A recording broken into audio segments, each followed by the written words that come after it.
Hati yang gembira adalah obat yang manjur, tetapi semangat yang patah mengeringkan tulang. Hai Eagle Kids, selamat datang di ibadah online minggu ini. So, kita siapkan hati kita mau berdoa terlebih dahulu. Tuhan Yesus, terima kasih Tuhan karena hari ini kami bisa beribadah online meskipun hanya di rumah kami Tuhan. Kami percaya hadirat-Mu Tuhan tidak terbatas oleh jarak ya Bapa.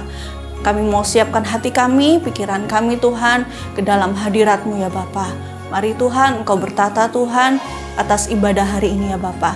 Di dalam nama Tuhan Yesus kami sudah berdoa dan mengucap syukur. Haleluya, amin.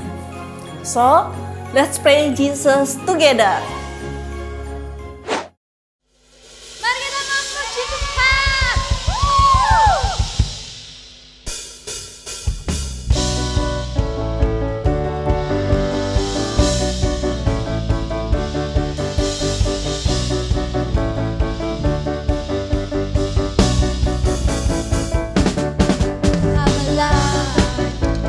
Jesus gave me life. He opened up my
What's up Voltages? Hari ini kembali lagi bersama Kak Feli. Dan hari ini kita mau sama-sama belajar nih tentang petani. Pernah nggak sih kalian jalan-jalan ke sawah sama teman atau keluarga ngeliat petani bekerja gitu? Pekerjaan petani itu bukanlah suatu hal yang mudah loh ternyata. Kelihatannya sih gampang ya, tapi pekerjaan petani itu sangat butuh effort yang luar biasa loh. Nah, mungkin kelihatannya biasa aja, tapi pekerjaan mereka ini sangat penting. Karena kerja keras mereka, kita bisa menikmati makanan sehari-hari kita. Alkitab juga menuliskan sesuatu tentang petani. Yuk, sama-sama kita buka Alkitab kita di 2 Timotius 2 ayat 6-7. Kakak bacakan ya. 2 Timotius 2 ayat 6-7. Seorang petani yang bekerja keras haruslah yang pertama menikmati hasil usahanya. Perhatikanlah apa yang katakan. Tuhan akan memberi kepadamu pengertian dalam segala sesuatu. Nah, hari ini kita mau belajar 3 hal nih tentang petani. Yang pertama itu ada bekerja keras. Petani itu nggak pernah malas-malasan loh. Dia kerjanya dari pagi sampai sore. Dia kerjaannya udah panas-panasan, capek, keringetan. Tapi mereka tetap berusaha agar mereka dapat memanen hasil yang baik. Nah, kira-kira petani itu pernah gagal nggak sih? Pastinya dong. Nah, petani ini pernah gagal, tapi mereka nggak pernah menyerah.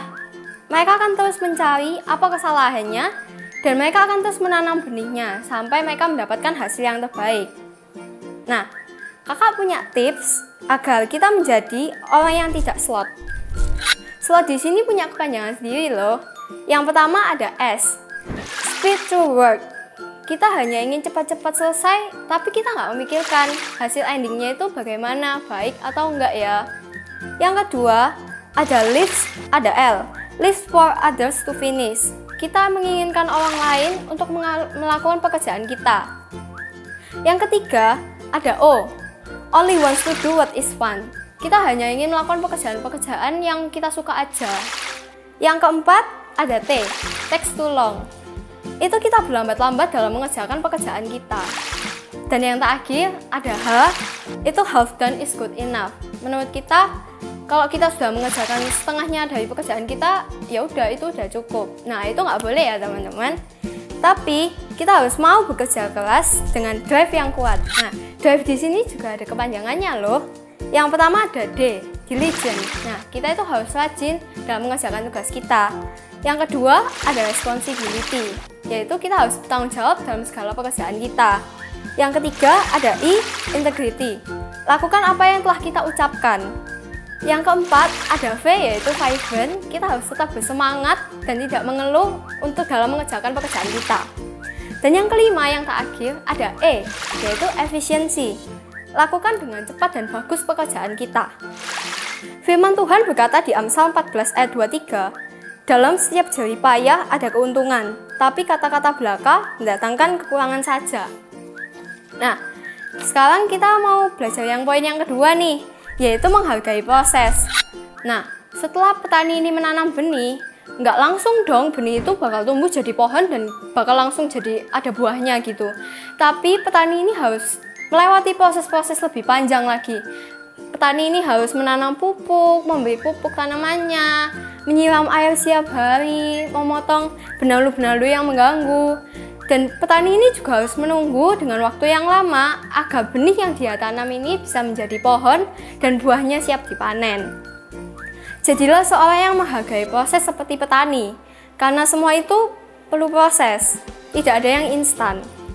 Setiap peristiwa yang kita alami di hari-hari kita, itu ternyata adalah proses kita untuk menjadi pribadi kita yang lebih baik loh. Misalnya nih, kita udah berusaha sabar, kita nggak mau marah-marah, tapi ada aja teman kita yang mau buat marah. Nah, teman-teman, itu merupakan salah satu proses agar kita bisa menjadi pribadi yang lebih sabar lagi loh. Nah, sekarang kita mau belajar dari satu tokoh Alkitab, yaitu Yakub. Nah, Yakub ini adalah keponakannya Laban. Yakub ini bekerja bersama Laban.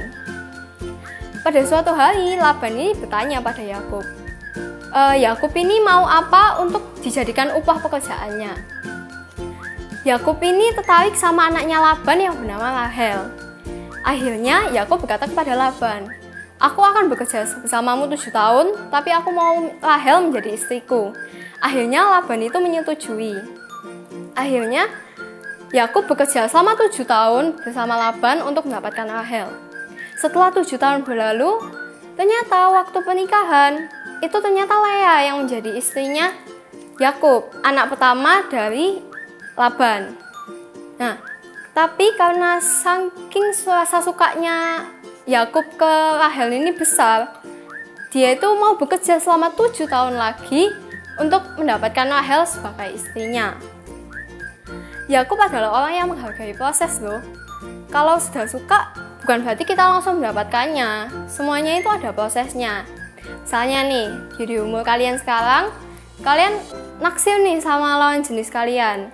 Karena kalian merasa dia itu keren, dia itu pokoknya kayak dia itu spesial lah, lebih spesial daripada teman-teman kalian. Tapi semuanya itu tetap ada proses loh. Bukan berarti kalian suka ataupun sama-sama suka nih, kalian langsung pacaran. No, itu belum waktunya. Di umur kalian yang sekarang dan sampai lebih dewasa lagi, kalian tuh harus mencari teman yang lebih banyak-banyaknya. Itu waktunya kalian untuk mencari teman yang sebanyak-banyaknya. Dan bisa juga menjadi waktu kalian untuk mengenal pribadi kalian lebih lagi. Dan yang ketiga, kita mau belajar untuk menuai apa yang kita tabur. Alkitab mengatakan di Galatia 6 ayat 7, "Jangan sesat, Allah tidak membiarkan dirinya dipermainkan. Karena apa yang ditabur orang, itu juga yang akan tuainya." Sama kayak petani. Kalau petani itu tidak menabur apa-apa, tidak menanam apa-apa, maka waktu hasil panen, dia tidak akan memanen apa-apa. Begitu pula kalau petani itu menanamnya cuma sedikit, maka dia akan memanennya juga sedikit. Maka dari itu, kita sebagai orang Kristen, kita harus menabur sebanyak-banyak mungkin tentang kebaikan Tuhan Yesus. Sama seperti petani, sebagai orang Kristen, kita akan menuai apa yang kita tabur. Yuk Voltagers, kita sama-sama mau belajar untuk menjadi orang yang menghargai setiap proses yang ada di dalam kehidupan kita. Dan tidak mau mengambil juga jalan instan. Dan juga kita mau bekerja keras di setiap pekerjaan kita. Dan kita nggak mau bermalas-malasan. So, sekarang kita tutup Alkitab kita dan kita berdoa. Tuhan Yesus, terima kasih atas firman-Mu hari ini ya Tuhan. Ajari kami ya Tuhan, biar kami bisa terus bekerja keras, bisa menikmati setiap proses kehidupan kita ya Tuhan. Walaupun proses itu susah, proses itu sulit ya Tuhan, tapi kami percaya Engkau selalu menyertai kami ya Tuhan. Biarlah kami terus tidak pernah bosan untuk menabur terus kebaikan-Mu ya Tuhan. Terima kasih ya Tuhan, sertai terus kehidupan kami ya Bapa. Terima kasih Tuhan, terima kasih. Dalam nama Tuhan Yesus, haleluya, amin. God bless you. Nah, tidak terasa ibadah minggu ini sudah selesai. Semoga firman kali ini dapat memberkati kalian semua. Yuk kita berdoa untuk persembahan kali ini. Tuhan Yesus, terima kasih Tuhan karena kami bisa beribadah online. Kami percaya Tuhan, kami menerima segala berkat-berkat-Mu. Dan Tuhan, kalau kali ini kami juga mau memberikan sedikit yang kami bisa Tuhan. Semoga yang kami berikan Tuhan, itu dapat memperlebar kerajaan-Mu di muka bumi ini Tuhan. Terima kasih ya Bapa. Adik-adik, angkat kedua tanganmu. Terimalah berkat dari Allah Bapa, cinta kasih akan Roh Kudus yang akan menyertai kalian semua dari sekarang sampai selama-lamanya. Di dalam nama Tuhan Yesus, haleluya, amin. See you next week. Happy Sunday.